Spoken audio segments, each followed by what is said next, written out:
Some war operations leave behind medals. Others leave behind documents. This one left behind silence. World War II, Britain was fighting for survival. Not just on land, but at sea. German U-boats were cutting supply lines across the Atlantic. Every ship mattered. Thousands of miles away, off the coast of West Africa, a small Spanish-controlled island sat quietly outside the war. Fernando Po, neutral territory, a neutral harbor. But British intelligence noticed something troubling. Several Axis-linked ships were anchored there, untouched, unfought, and waiting. According to wartime assessments, these vessels were not abandoned. They were being preserved for refueling, for intelligence transfer, for a return to the war. Britain faced a dilemma: attack and risk violating neutrality, ignore and risk future losses at sea.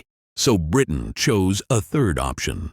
Instead of battleships, Britain deployed something far quieter. A small covert team operating under Special Operations Executive Authority.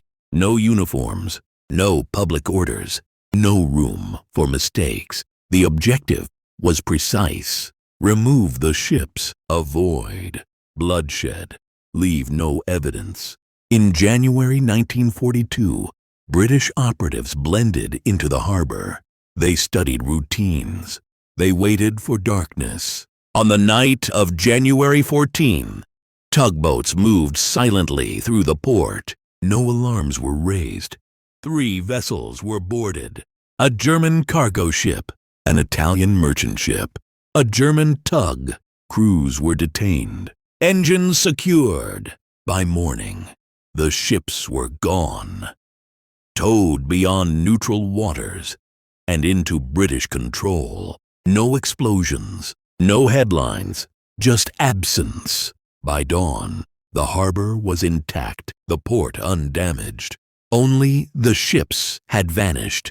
Britain said nothing, and that silence would matter more than the mission itself. Operation Postmaster worked. That was the problem.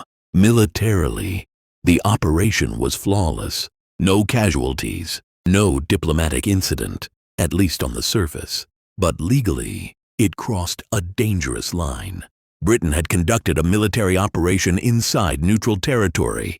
Public acknowledgement could have triggered diplomatic retaliation, international legal disputes, and Axis propaganda victories. So the government chose discretion. Official reports reduced the event to vague language. Some records omitted it entirely. The men involved received little recognition. No public medals, no wartime press coverage.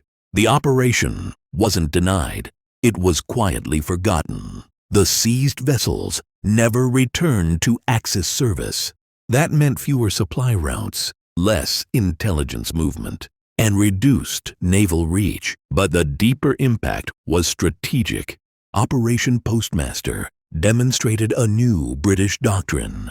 War could be fought without battles. Victory could be achieved without noise. And silence could be a weapon.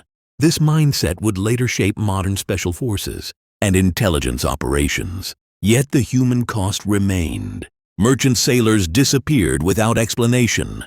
Families waited without answers. Official silence offered no closure. Operation Postmaster did not change the war's outcome. It changed how wars were fought, in shadows, through deniability, without recognition. Even today, it remains largely unknown, which leaves one final question.